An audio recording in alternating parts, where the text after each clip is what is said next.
شب برات کی کوئی حقیقت ہی نہیں، یہ تو اسلام میں ہے ہی نہیں۔ کہتے ڈھول بجاؤ، ناچو، حلوے بناؤ، بازاروں میں پھرو، پٹاخے بجاؤ۔ آج کل کے جو علماء حضرات ہیں وہ اپنے اپنے مسلک کے اور علم کے اعتبار پر شدت پسندانہ گفتگو کرتے ہیں۔ مجھے اس بات کو کہنے میں کوئی دروغ نہیں ہے کہ جن کی زبانیں ظلم پر بند ہیں وہ فتووں میں ایک دوسرے کو کافر بتاتے ہیں، جن کی زبانیں مظلوم پر تشدد کو دیکھ کر کنگ ہو جاتی ہیں وہ شریعت کے مسائل کو مسلمانوں کے لیے ایسے بیان کرتے ہیں جیسے ان کی موت اور حیات کا مسئلہ آ گیا ہو۔ لطف کی بات یہ ہے کہ جو افضل ترین گفتگو اللہ اور اس کے رسول صلی اللہ علیہ وسلم نے فرمائی کہ بالکل مظلوم کے حق میں آواز بلند کرو، ظالم کے خلاف بولو، وہاں یہ سارے ملا چپ اور مسئلے مسائل میں ایک دوسرے کے خلاف ایسے بھڑکتے ہیں جیسے پتہ نہیں آج ہی انہوں نے میدان جنگ میں ایک دوسرے کو ہلاک کرنا ہے۔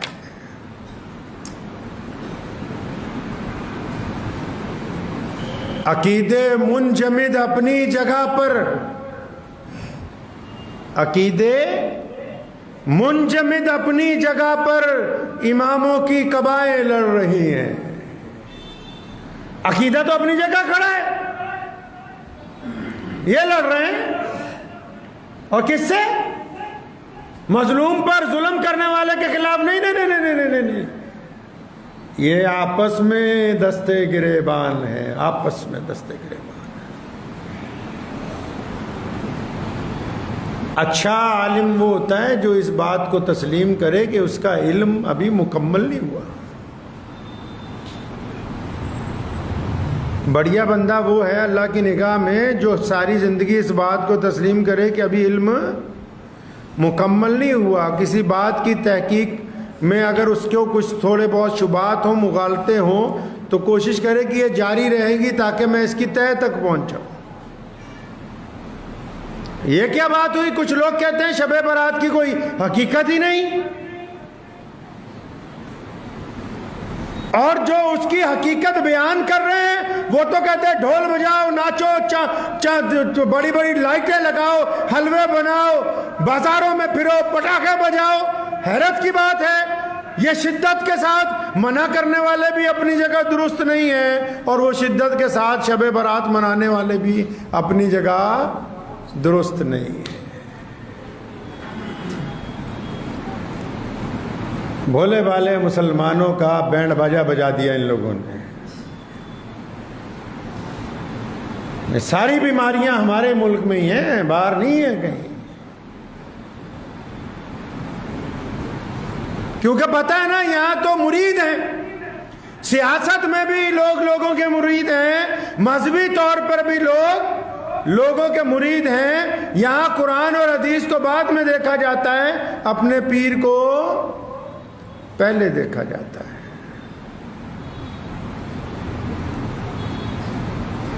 چودہ شعبان کا دن گزرنے کے بعد جو رات آتی، پوری دنیا کے مسلمان اس کو نصف شعبان کی رات کے نام سے جانتے ہیں۔ پیارے نبی حضرت محمد الرسول اللہ صلی اللہ تعالیٰ علیہ وسلم نے متعدد احادیث میں، جن کی روایت امی عائشہ رضی اللہ تعالیٰ عنہ فرماتی ہیں، شعبان کی تعریف کی۔ اس مہینے کو رمضان کی آمد سے پہلے رسول اللہ نے اپنا مہینہ کہا کہ رمضان اللہ کا مہینہ ہے، فرمایا شعبان میرا ہے۔ اور ظاہر سی بات ہے جس مہینے کو محمد رسول اللہ نے اپنا مہینہ کہا ہو تو اس کی راتیں جو ہیں مقدس ہی ہوں گی، اس کی گھڑیاں مقدس ہوں گی، اس کے دن مقدس ہوں گے۔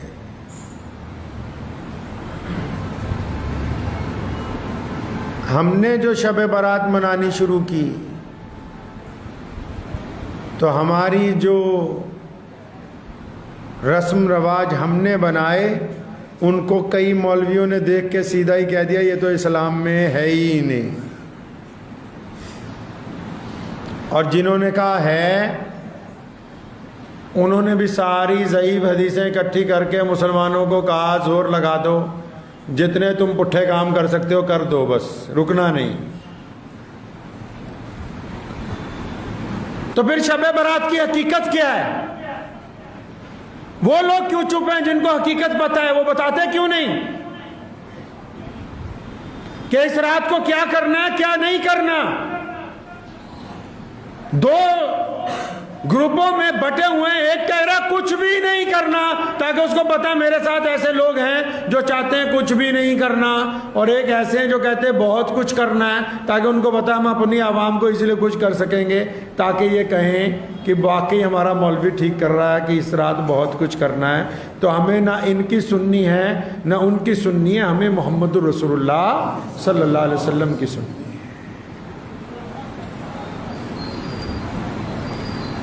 اس بات میں کوئی دو رائے نہیں کہ شعبان کا مہینہ بڑی عزت والا ہے، بڑی برکت والا ہے۔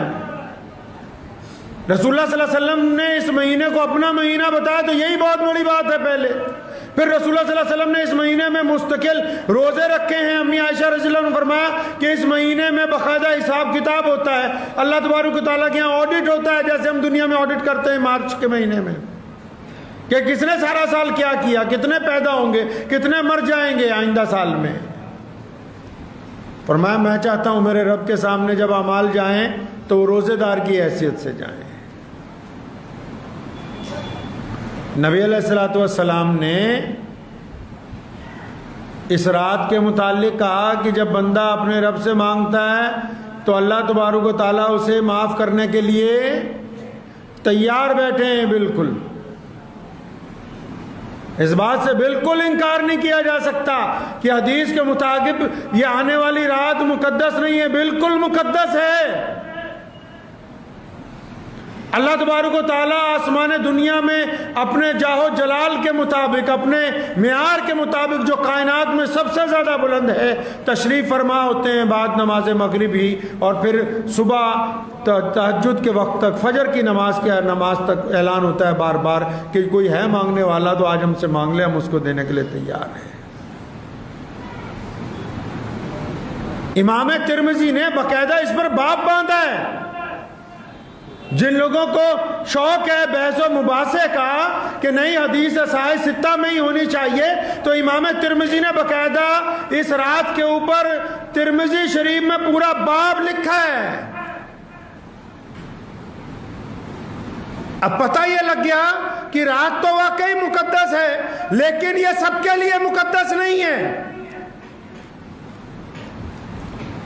رات تو بڑی کام والی ہے کہ اس رات میں دعائیں سنی جائیں گی، اس رات میں رونا جو ہے قبول کر لیا جائے گا، اس رات میں اٹھے ہوئے ہاتھ خالی واپس نہیں لوٹیں گے، اس رات میں کیا گیا سجدہ اللہ تبارک و تعالیٰ کے یہاں قبول ہو جائے گا۔ لیکن اگر غور سے پڑھ لیں پوری بخاری شریف کو، نبی علیہ الصلوۃ والسلام کے فرمان کو، وہ پتہ لگتا ہے کہ یہ سب کے لیے نہیں ہے۔ اچھا جی، سب کے لیے نہیں ہے تو وہ کون لوگ ہیں جن کے لیے نہیں ہے؟ جن کو اس رات کا فائدہ نہیں ہونے والا وہ کون ہے؟ تو پتہ یہ لگا کہ نمبر 1 پہ 5 لوگوں کا ذکر آیا کہ 5 بندے ایسے ہیں جن کو اس رات میں بخشش نہیں، جن کا اس رات کے اندر فائدہ نہیں ہونے والا۔ اچھا، ان 5 کی تو بات ہی نہیں کرتے ہو، تم لائٹ لگانے کی بات تو کر رہے ہو، شربت پلانے کی بات تو کر رہے ہو، بریانی قورمہ کھلانے کی بات تو کر رہے ہو، 4 لوگ اسکوٹروں پہ بیٹھ کر ہائے ہلا مچانے کی تو بات کر رہے ہو، قبرستانوں میں جا کے قبروں کے اوپر موم بتیاں جلانے کی بات تم کر رہے ہو، ٹینٹ اور شامیانے لگا کے ساری رات بنا عشاء کی نماز پڑھے ہوئے شاعر جو خود نماز نہیں پڑھتے آج کل، ان کے اوپر 10 روپے 100 روپے لٹانے کی باتیں تم کر رہے ہو، ایک دوسرے کو کافر کافر بتانے کی بات تم کرتے ہو، لیکن اس رات ان کی بات ہی نہیں کرتے جن کی یہ رات ہے ہی نہیں، جن کا اس رات سے تعلق ہی کوئی نہیں۔ تو وہ کون لوگ ہیں جن کا اس رات سے کوئی تعلق نہیں؟ مطلب وہ لوگ کون ہیں جو اس رات میں دعا مانگیں گے قبول نہیں ہوگی؟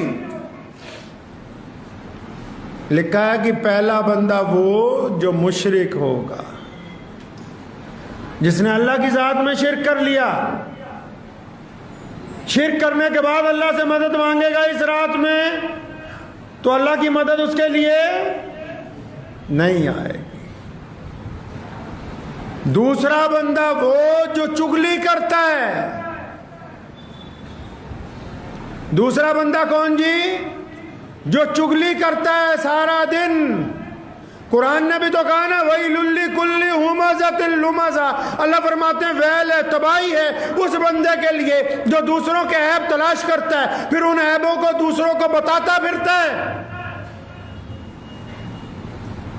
نہیں، ہم نے تو سمجھا بڑھیا نیا کرتا پجامہ پہن کے نہا دھو کے مسجد میں 2 نفل پڑھیں گے سارے گناہ معاف ہو جائیں گے۔ نہیں، بلے شاہ نے کہا نا 12 توتے گوڈے تک، کہ باہر سے منہ اور ہاتھ سب کچھ دھو لو لیکن جب تک اندر نہیں دھل جائے گا تو نماز بندے کی پلیتی نہیں جائے گی، پاکی نہیں آئے گی اس میں۔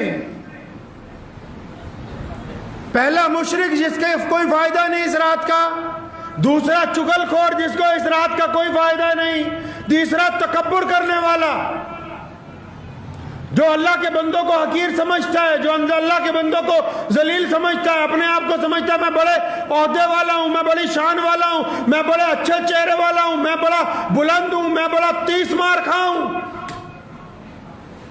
اس کو بھی اس رات کا کوئی فائدہ نہیں۔ چوتھا بندہ جو مسلسل شراب پیتا ہے۔ ایک تو ہوتا ہے نا کبھی پی لی غلطی ہو گئی، جو مسلسل شراب پینے کا عادی ہے اس کو بھی اس رات کے اندر کوئی فائدہ ہونے والا نہیں۔ پانچواں بندہ جو ماں باپ کا نافرمان ہے، جو والدین کو تکلیف 2 طرح کی ہوتی، ایک تو عام کوئی گفتگو ہوگی کوئی بات نہیں، لیکن ایسا بندہ جس نے ماں باپ کے دل کو ٹکڑے ٹکڑے کر دیا ہو، جس نے ابتدا سے لے کے انتہا تک ان کی زندگی خراب کر دی ہو، ان کا جینا دربر کر دیا ہو، قدم قدم پر اپنے ماں باپ کو تکلیف پہنچائی ہو، پھر وہ اس رات میں آ کے اللہ کو کہتا ہے کہ مجھے آپ معاف کر دیجئے، تو ایسے بندے کے لیے بھی یہ رات کوئی فائدہ پہنچانے والی نہیں ہے۔ لیکن راحت کی ایک بات ہے اس کے درمیان ایک راحت کی بات ہے۔ اللہ فرماتے ما غرک بربک الکریم، یہ جو انگریزی کا لفظ ہے آئی لو یو، اس کو قرآن پاک میں اللہ تبارک و تعالیٰ نے سب سے پہلے اپنے بندوں کے لیے استعمال کیا، ما غرک بربک الکریم، اور فرمایا میرے پیارے بندے، میرے اچھے بندے، میرے سونے بندے، تجھے کس بات نے اپنے کریم رب، اپنے شفیق رب، اپنے مہربان رب کے لیے کس نے تجھے غافل کر دیا؟ کن کو کہہ رہے ہیں اللہ تعالیٰ؟ ان 5 کو بھی، باقی 55 کو بھی۔ اللہ تبارک و تعالیٰ ان 5 کو بھی کہہ رہے ہیں، باقیوں کو بھی کہہ رہے ہیں، جتنی بھی قسم کے گناہ کرنے والے ہیں۔ فرمایا تم کس بات سے پیچھے ہٹ رہے ہو کہ تمہارا رب تو بڑا کریم ہے، کیوں غافل ہوتے ہو؟ اگر اس رات تم مستقل توبہ کر لو اپنے ان گناہوں سے، اگر اس رات بندہ مستقل طور پہ توبہ کر لے اپنے ان گناہوں سے تو یہ رات اس کے لیے بھی فائدے والی ہو جائے۔